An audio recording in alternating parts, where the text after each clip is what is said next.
Hola chicos, les doy la bienvenida a su clase del día de hoy de su certificación de entrenador personal especializado en apariencia física y salud. El día de hoy, muchachos, vamos a abordar un tema que es bastante interesante en el aspecto del desarrollo y que suele tener muchas controversias, pero que provienen desde el origen. ¿A qué me refiero? A que de repente la gente no recuerda o no conoce cuáles son los principios de donde parten este tipo de cosas y entonces ahí puede llegar a desencadenar muchos mitos o muchas creencias. Lo que vamos a hablar del día de hoy es de la fisiología del entrenamiento de resistencia. Vamos a hablar acerca de lo que se le conoce como bioenergética y vamos a dar los principios del entrenamiento de este tipo. Al principio, la mayoría de la gente, pues cuando les menciona uno entrenamiento de resistencia, lo que piensan es perder peso. Pero sabemos que el entrenamiento de resistencia no es exclusivo de la pérdida de peso, que ni siquiera va a ser la mejor opción si queremos perder peso. Y es que la mayoría de la gente cree que para bajar de peso, lo primero que tienen que hacer es el famoso cardio, ¿no? Ya sea en caminadora, elíptica, que se salgan a correr al parque, etcétera. Y miren, si bien nuestra propia evolución nos ha dictaminado que la marcha es uno de los vestigios más fuertes de nuestra adaptación, no es el único. Y de cierta manera también, pues no va a ser una de las formas más simples o más eficaces de bajar de peso. Sin embargo, pues todavía se sigue creyendo. Y se sigue creyendo porque lamentablemente los profesionales de la salud, bueno, profesionales entre comillas, pues siguen alimentando este tipo de mitos. El médico te sigue diciendo que lo ideal es salirte a caminar 30 minutos, los entrenadores de gimnasio te hacen que tengas sesiones de cardio muy largas, y bueno, todo esto vamos a darnos cuenta que cuando se analiza el origen como tal de la fisiología, pierde sentido, ¿vale? Vamos a dejar esto como introductorio, muchachos. Recuerden, por favor, poner su nombre completo en el grupo de WhatsApp para que nuestro asesor Oscar pueda pasarle listas.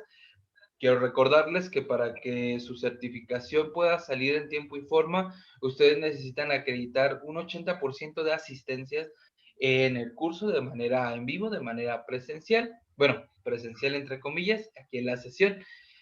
Aparte, también quiero recordarles que las sesiones que no estamos teniendo de entrenamiento, o sea, de cuestiones prácticas, las van a poder retomar posteriormente, ya que tengamos un mejor panorama aquí en la Ciudad de México con respecto al semáforo epidemiológico.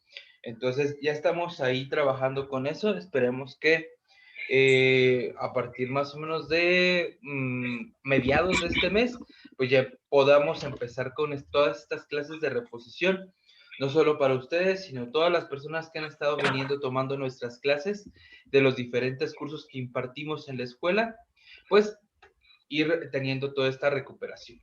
Bueno, fin del comercial, chicos. ¿Quién me puede decir? Aquí es una cuestión bastante interesante.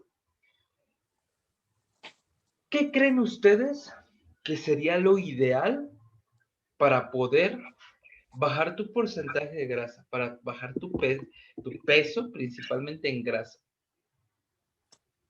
¿Creen que sea esta cuestión de entrenar o de hacer cardio?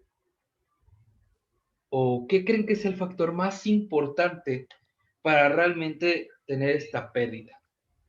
¿Qué La me dicen? alimentación, la La alimentación, alimentación puede ser, sí. Um, ¿Por qué crees que la alimentación sea la parte más fundamental?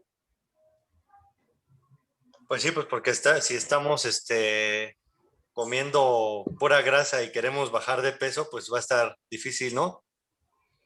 Mm, Más o menos. Te voy a explicar por qué. Cuando yo competí en fisicoconstructivismo, que la última vez que competí me parece que fue en el 2015, sí, más o menos. Mi preentrenamiento, o sea, mi comida antes del entrenamiento, seguía siendo una dona de chocolate y 250 mililitros de leche chocolatada. Ni siquiera la preparaba yo, era de estas de cajita que me compraba. ¿Creen que esa comida era de esta que creemos típicamente? Era alta en grasa, o sea, porque pues, la dona era frita, ¿no? Ya ven que para hacer las donas se tienen que freír. De hecho, mi dieta Eh, creo que era muy alta en grasas, ahorita que lo pienso. Y aún así llegué con un 5% de grasa en mi última competencia. bueno, también por lo que nos estaba explicando la vez pasada de los aminoácidos y todo eso, la cantidad de proteína que necesitamos, un deportista de alto rendimiento y una gente común y corriente, ¿no? Por lo que estaba explicando, ¿no? Ok, eso tiene un punto interesante. Claro, la cantidad de micronutrientes y de macronutrientes que nosotros estamos adquiriendo en todas las comidas va a tener una repercusión bastante más importante que una sola comida, por ejemplo. Eh, yo podría estar comiendo justo mi dona y mi leche chocolatada, pero importaba qué más hacía antes y qué hacía después, porque al final, justo como nos está mencionando Elliot en el chat, va a importar más una cosa, y esto es el balance energético. ¿Quién me puede explicar con sus propias palabras qué es esto del balance energético, chavos? Se refiere a la cantidad de energía que gastamos y que ingerimos, ¿no? Ok, muy bien, Amira. Justo, el balance energético es esta relación que tiene cuánto gastamos para mantenernos vivos y cuánto consumimos, ¿vale? Es como esta relación que tiene el auto con el combustible, ¿no? Decimos que hay autos que son muy económicos porque ahorran muchísimo, no sé, tienen un rendimiento de más de 10 kilómetros por litro de gasolina, y hay otros que pues gastan un poco más, ¿no? Por ejemplo, un auto de estos deportivos de 8 cilindros, pues seguramente no le dura ni 3 kilómetros ese mismo litro, ¿vale? Esta cuestión de cómo manejamos nuestra energía va a ser una cuestión bastante interesante al momento de analizar cómo es que vamos a realmente planificar una pérdida de peso. Porque de entrada, déjenme decirles, el entrenamiento de resistencia sirve para mejorar nuestra resistencia somática, o sea, la capacidad que tiene mi cuerpo de realizar una actividad física a través de una unidad de medida. Puede ser a través del tiempo, puede ser a través de la distancia, puede ser a través de la carga. Por ejemplo, yo puedo decir que alguien es más resistente si con la misma carga puede sacar más repeticiones. Pero también voy a estar pensando, épale, pero igual y también se ha vuelto más fuerte.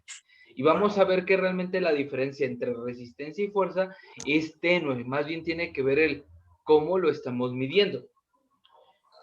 Vamos a comenzar con esto, chicos. Les voy a poner la presentación y vamos a esclarecer un poquito cómo va esta onda del balance energético, esta onda del metabolismo, porque también es una palabra que se utiliza mucho de repente en el gimnasio y que de repente la gente pues no tiene el conocimiento claro de qué es, ¿vale? La bioenergética, muchachos, es la ciencia, o más bien dicho, la rama de la ciencia que estudia el cómo nuestro cuerpo adquiere, transforma, administra la energía, ¿vale? Sabemos que una de las reglas físicas básicas es de que la energía como tal no se crea, no se destruye o se disipa, sino más bien solo va intercambiando de formas. Puede haber energía cinética que se manifiesta en movimiento, tenemos energía potencial, tenemos energía, por ejemplo, calorífica, energía luminosa, tenemos justo, por ejemplo, la energía radial. O sea, hay varias manifestaciones de la energía, pero la energía sigue siendo igual, una, ¿vale? En el cuerpo, la manera en la que nosotros tenemos para regular dicha transformación de energía es por medio del metabolismo. El metabolismo, chicos, va a ser todas las reacciones metabólicas o reacciones bioquímicas que tenemos al interior de nuestro cuerpo, en donde transformamos esta energía. tanto de manera positiva para que nos genere movimiento, para que nos genere el funcionamiento de los órganos, como para crear tejido nuevo, como de manera negativa, cuando justo se disipa, la utilizamos, la perdemos, la transformamos, etcétera, ¿vale? El metabolismo se va a poder distinguir de dos formas. Tenemos el anabolismo y el catabolismo. Esta segunda palabra seguramente es conocida porque se utiliza en la jerga de gimnasio. Hay que evitar el catabolismo muscular, ¿no? Bueno, déjenme decirles que esto es imposible. El metabolismo tiene que ser un círculo constante. No puede haber anabolización sin previo catabolización. Y para que haya catabolización, debo de tener, obviamente, administrado la suficiente sustancia que vaya a catabolizar previamente por una acción anabólica. De hecho, aquí también entra esta segunda palabra. La mayoría de la gente, cuando hablamos de algo anabólico, piensa en estas sustancias que te dan en el baño de los gimnasios, y no estábamos hablando de eso, estábamos hablando de la acción metabólica que realiza nuestro cuerpo, en donde básicamente lo que está haciendo es transformando energía, como lo habíamos mencionado anteriormente. Muy sencillo, para que se entienda de forma clara, cuando hablamos de catabolismo, significa que una molécula compleja la dividimos primeramente en moléculas más sencillas, más simples y en energía. Por ejemplo, cuando nosotros consumimos proteína, la proteína es una molécula grande, compleja, que para nuestro cuerpo sería difícil de almacenar. Pero ¿qué pasa?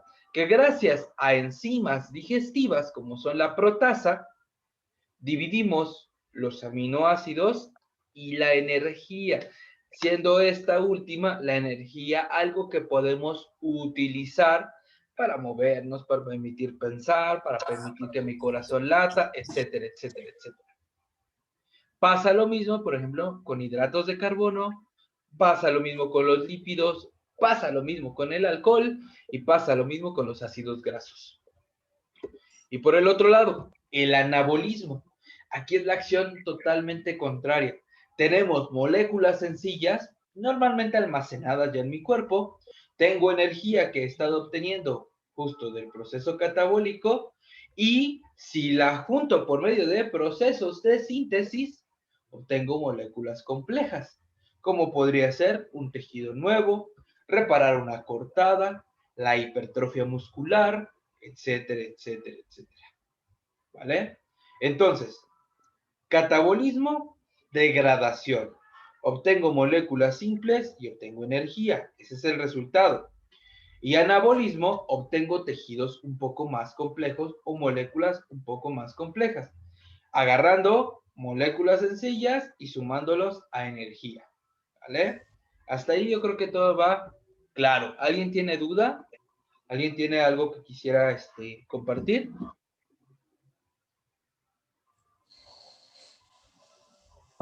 Sigamos entonces. ¿Vale?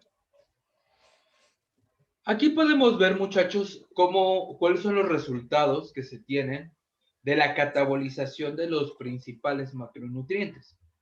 Los lípidos, las grasas, al momento en que nosotros las catabolizamos gracias a nuestra producción hepática, enzimática, obtenemos ácidos grasos libres, como son los triglicéridos y el colesterol.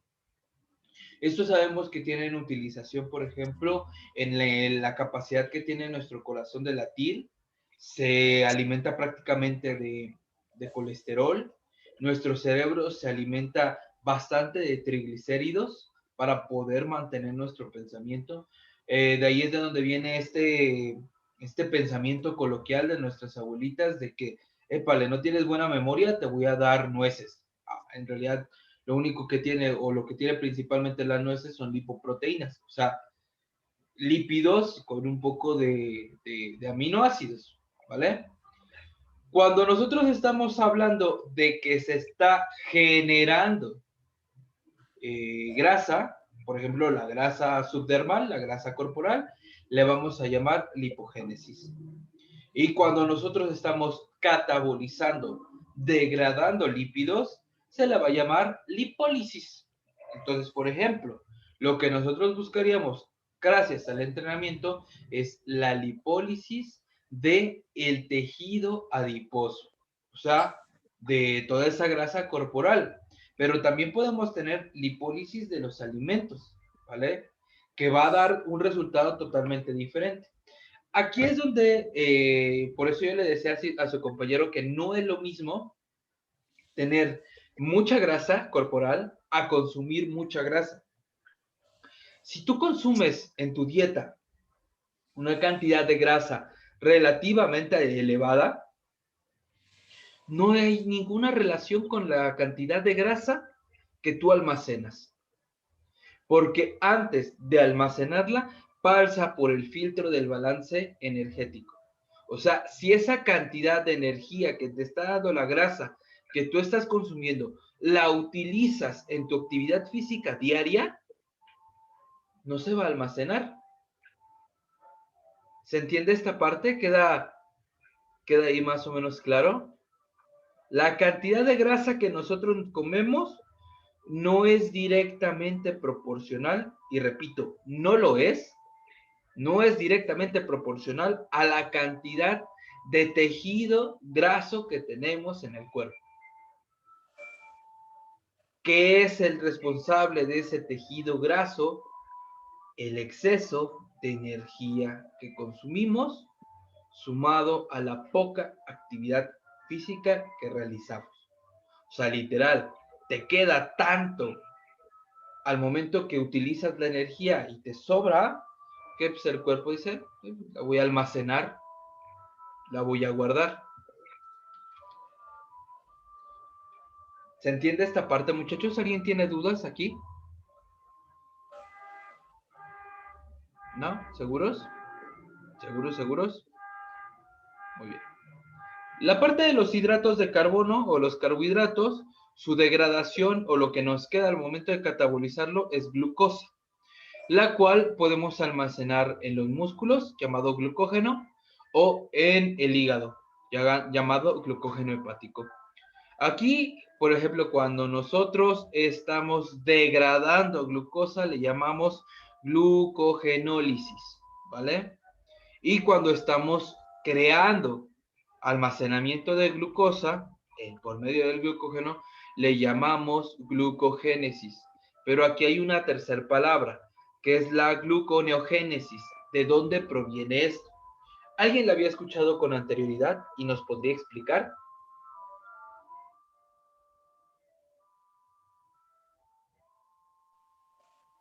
¿No? ¿Nadie la había escuchado?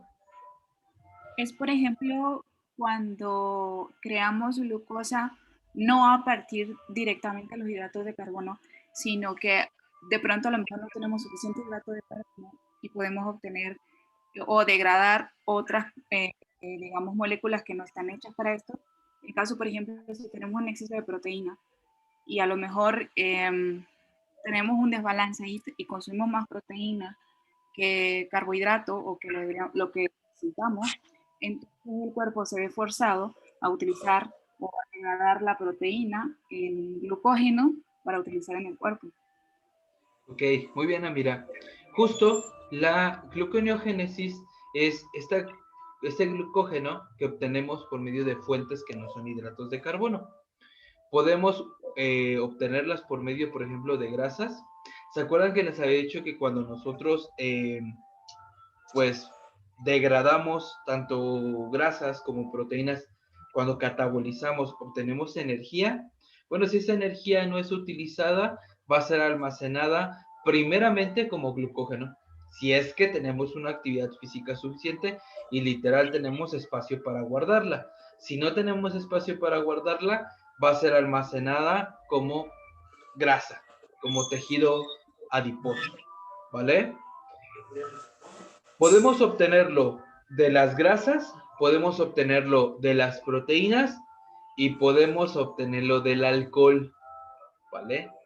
El alcohol también puede generar gluconeogénesis y incrementar nuestros depósitos, idealmente de glucógeno, y en el peor de los casos, de tejido adiposo.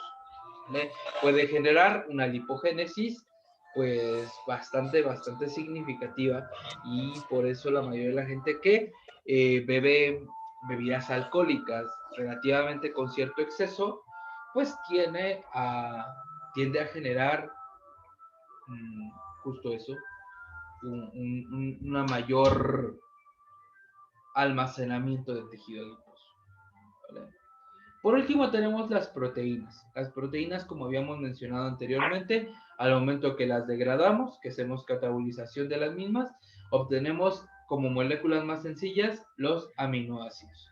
A esto se le conoce como justo ruptura de la cadena proteica o ruptura de proteínas, ¿vale?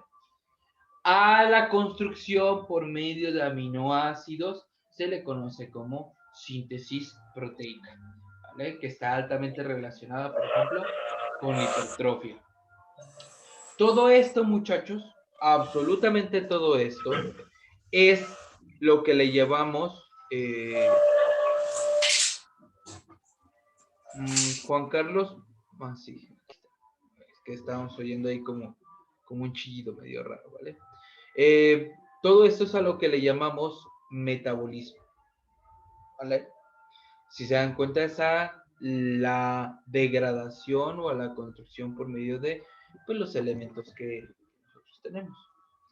La moneda de intercambio básica, muchachos, para generar movimiento, para generar una contracción muscular, es el ATP, el adenosín trifosfato, o sea, una molécula de adenosín con 3 moléculas de fósforo, ¿vale? Esta es almacenada en la musculatura. Cuando nosotros le damos una señal bioeléctrica gracias a nuestra neurona motora a las fibras musculares, dentro de estas fibras musculares encontramos la actina y la miosina. El ATP está almacenado entre estas dos. Al momento que nosotros generamos este estímulo, el ATP rompe una de sus enlaces moleculares, liberando una molécula de fósforo, y esto libera a su vez energía, generando una transformación de ATP, que sería adenosín trifosfato, en adenosín difosfato, o sea, dejando solo 2 moléculas. Esto hace que la cabeza de la actina y la miosina se unan gracias a ciertos anclajes que tienen, y lo que hace es de que este empuje genere un deslizamiento uno sobre otro, y esto genere lo que llamamos contracción muscular. Pero ¿qué pasa? Para que estos se liberen y el músculo pueda volverse a elongar y relajarse, necesitamos de que haya presencia de ATP de nuevo. Y ahí es donde entra nuestra primer ruta metabólica, nuestra primer manera de obtener un reseteo de la energía, la cual se le conoce como ruta de la fosfocreatina, muchachos. La ruta de la fosfocreatina tiene una duración corta, pero tiene una capacidad de crear energía muy explosiva, porque la tenemos igual almacenada directamente en la musculatura. O sea, literal, el ATP y la fosfocreatina están prácticamente en los mismos espacios, y entonces esto puede ser pues reciclado muy rápido. Pero ¿qué pasa? Pues que tenemos solamente una cantidad limitada de ATP dependiendo de cuánta musculatura tengamos. Entre más músculo tenemos, más tenemos para almacenar ATP. Y el cuerpo se ha ingeniado la manera de que siempre tengamos ATP disponible. Si se nos está acabando nuestras reservas de ATP y de fosfocreatina que tenemos en la musculatura, el cuerpo ha iniciado justo casi al mismo tiempo que el movimiento la degradación del glucógeno para mantener suministro de ATP durante más tiempo. El tiempo en el que más o menos nos podemos llegar a acabar nuestro ATP y nuestra fosfocreatina inicial almacenada en la musculatura es de unos 10 a 15 segundos. Muy rápido, ¿vale? Pero como desde el inicio que nos empezamos a mover, el cuerpo ya mantenía ahí la producción de ATP por vías secundarias, por vía glucolítica, pues este puede llegar a durar a proveernos de ATP pues hasta los 9, 10 minutos todavía de una manera primordial y de ahí pues puede llegar a mantener como una producción estable a veces hasta los 120 minutos, o sea, constante, ¿vale? Pero también tenemos, por ejemplo, otra ruta en donde mantenemos también suministrado de ATP al cuerpo para que se pueda seguir moviendo, pero esta ruta tarda más tiempo en alcanzar su punto máximo de respuesta energética y se le conoce como glucólisis aeróbica, o sea, la producción de ATP por medio de acciones metabólicas que necesitan de la presencia de oxígeno, gracias principalmente a un organelo llamado mitocondria, en donde entra la oxidación, por ejemplo, de ácidos grasos. Vamos a analizar esto un poquito más a fondo. La primera ruta metabólica lo que hace es que justo tenemos nosotros al realizar una contracción, esto se rompe y nos quedan nada más dos moléculas y entonces el cuerpo inmediatamente acciona cierto proceso enzimático de la enzima creatinquinasa y divide esa fosfocreatina que estaba almacenado en los músculos. O sea, literal, una molécula de creatina y una molécula de fósforo. Que gracias a la acción enzimática, esta molécula de creatina cede esa molécula de fósforo y vuelve a crear un ATP nuevo, permitiendo que ese músculo se relaje, justo inmediatamente, prácticamente después de haber realizado el movimiento, permitiendo que pues nosotros volvamos a elongar la musculatura y así sucesivamente podamos generar una serie de repeticiones, de contracciones constantes, pues un tiempo determinado dependiendo de el grado de esfuerzo que está generando. Entre más esfuerzo, mayor son las cantidades de fibras musculares que nosotros reclutamos y por lo tanto la duración se ve disminuida. Entre más sencillo es aquello que estamos haciendo, pues esto es más tardado y puede llegar a durar más tiempo, ¿vale? Tenemos aproximadamente 5 moléculas de ATP almacenados por cada kilogramo de tejido muscular que tenemos, pero tenemos cerca de 20 moléculas de fosfocreatina por cada kilogramo de tejido musculoesquelético que contamos. Entonces, entre más musculatura tenemos, más ATP y por lo tanto también más fosfocreatina. Es por eso que es tan importante la cantidad de tejido muscular en deportes que sobre todo tienen que ver mucho con explosividad, con fuerza, con la manifestación de algo difícil.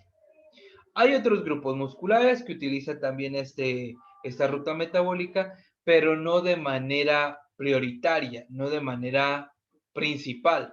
Por ejemplo, el músculo liso, si tiene ATP, tiene casi una molécula igual de creatina, pero poco, o sea, el músculo liso como tal, su ruta metabólica principal no es esta.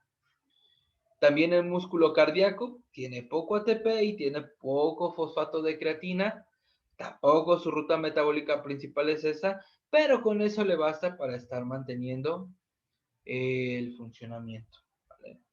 A mayor concentración de ATP y fosfato de creatina, significa que hay mayor cantidad de masa muscular. Es por eso que una de las suplementaciones de cajón para aquellas personas que buscan estética corporal es el uso de creatina, ¿vale? Que sabemos que si lo quieres calcular de manera ponderal, vas a utilizar 0.1 gramos, o sea, 0.1 gramos por cada kilogramo, o sea, si pesas 80 kilos vas a usar usar 8 gramos durante todo el día. Si pesas 60, 6 gramos. O si pesas, no sé, 100, 10 gramos. ¿Sale? Hasta aquí, chicos. Dudas, comentarios, puntos de vista.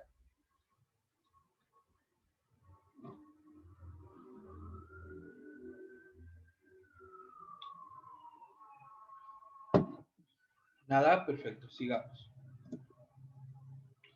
La siguiente ruta metabólica, que es la de la glucólisis anaeróbica, eso significa de que no necesita de oxigenación para, para ser suscitada. Es una serie de múltiples reacciones en donde vamos obteniendo ATP prácticamente en cada uno de los escalones.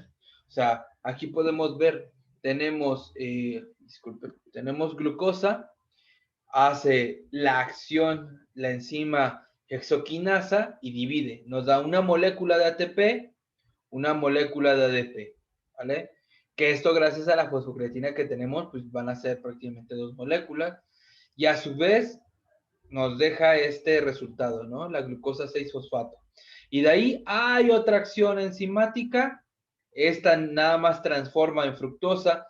No nos dan como resultado nada de energía, pero hay una tercera y otra vez vuelve a darnos energía. Otra vez hay una acción que no nos genera energía, pero nos da como resultado dos moléculas diferentes que una vez más, gracias a la acción enzimática, podemos transformarlo. Aquí está la acción, por ejemplo, del sodio que tenemos almacenado en nuestro cuerpo, que nos va a permitir ahora por 2 rutas diferentes seguir obteniendo energía. Y así se dan cuenta, podemos obtener o el resultado, por ejemplo, de algunas acciones enzimáticas es la producción de agua. Es por eso que también podemos generar esto a lo que se le conoce como congestionamiento muscular. O sea, literal, la fibra se hidrata más por estos procesos enzimáticos y hace que sea más grande. Este proceso no dura más de 30 minutos, 20 minutos. Normalmente solo se da cuando llegas a un esfuerzo que en donde ya comienzas a producir fatiga. Y vean cómo justo aquí ya en lo último, pues podemos volver a producir una molécula más de ATP. ¿Vale? Aproximadamente cada molécula de glucosa nos va a dar aproximadamente 4 moléculas de ATP y 4 moléculas de ADP, las cuales pueden ser a su vez, gracias a la fosfocreatina, una vez más, transformadas en ATP y entonces tenemos, pues por cada molécula de glucosa, una capacidad de generar aproximadamente 8 contracciones, más las 5 que ya tenía almacenadas, más las 20 de fosfocreatina que tiene, pues ahora sí que tienen almacenamiento, ¿sale? O sea, literal, por entrenamiento tenemos una cantidad de repeticiones efectivas límite, dependiendo de la cantidad que tiene nuestro cuerpo de almacenamiento energético. Nada más que esto puede ser muy variable, porque habrá gente que almacene más, habrá gente que almacene menos. Obviamente, entre más musculoso vayas estando, pues más trabajo tienes que hacer, porque obviamente pues, más energía tienes, y eso se vuelve un círculo, ¿vale? ¿Qué pasa con ese piruvato que es como el desecho del desecho del desecho del desecho? Lo último que queda de la glucólisis anaeróbica. Bueno, aquí, gracias a la presencia del oxígeno, podemos hacer que ese piruvato se vuelva acetilcoenzima A, la cual entra algo a lo que le llamamos ciclo de Krebs y puede volver a producir energía, a lo que le llamamos como beta oxidación o la ruta metabólica de los ácidos grasos. Si no hay presencia de oxígeno, este piruvato puede ser almacenado como lactato, algo a lo que le llamamos fermentación lactática, o etanol, a lo que le llamamos fermentación alcohólica. Tenemos enzimas que procesan tanto el etanol como enzimas que procesan el lactato. Y estas pueden seguir produciendo también energía, las cuales van a entrar también en el ciclo de Krebs, pero que obviamente tienen una capacidad limitada. Y que si esa capacidad es excedida, vamos a encontrar a lo que se le conoce como fallo muscular metabólico, el cual todas estas sustancias hace que se cambie el pH por la falta de oxigenación en el músculo y entonces se presente esa acidez o esa falta de fuerza al generar la contracción. O sea, literal, nos estamos generando una hipoxia o una falta de oxigenación a nivel metabólico, a nivel celular, y entonces basta con que le dejemos un poco de tiempo para que estos procesos sean ejecutados y ya mi cuerpo se pueda mover con la misma facilidad de antes, ¿vale? Justo la mitocondria, que es este organismo que se encuentra entre los fascículos de la musculatura, gracias al oxígeno, puede seguir de todos estos elementos produciendo ATP. Es por eso que, por ejemplo, nuestros amigos del Instituto de Investigaciones Humanas de Argentina tienen un logo, un eslogan que dicen que el cardio no existe, que todo proceso anabólico inicia y termina con procesos anabólicos. Y es cierto, o sea, toda creación de ATP inicia y termina con generación de ATP, aunque el camino sea más largo, haya más pasos y haya necesidad de tener oxigenación a nivel celular para seguir transformando todos estos elementos en energía.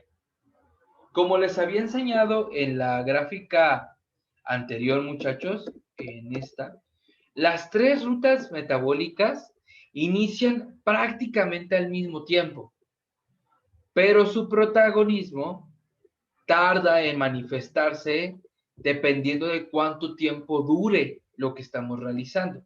Si nosotros hacemos, por ejemplo, entrenamiento de pesas, en donde se caracteriza por ser un entrenamiento intervalado, ¿a qué me refiero?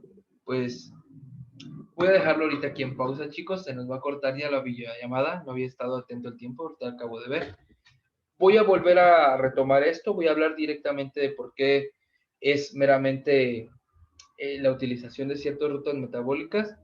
Vamos a descansar 5 minutitos, chicos, y ahorita les vuelvo a mandar el link, ¿vale? Los veo en un momento. Voy a retomar de aquí para que no se pierda la idea.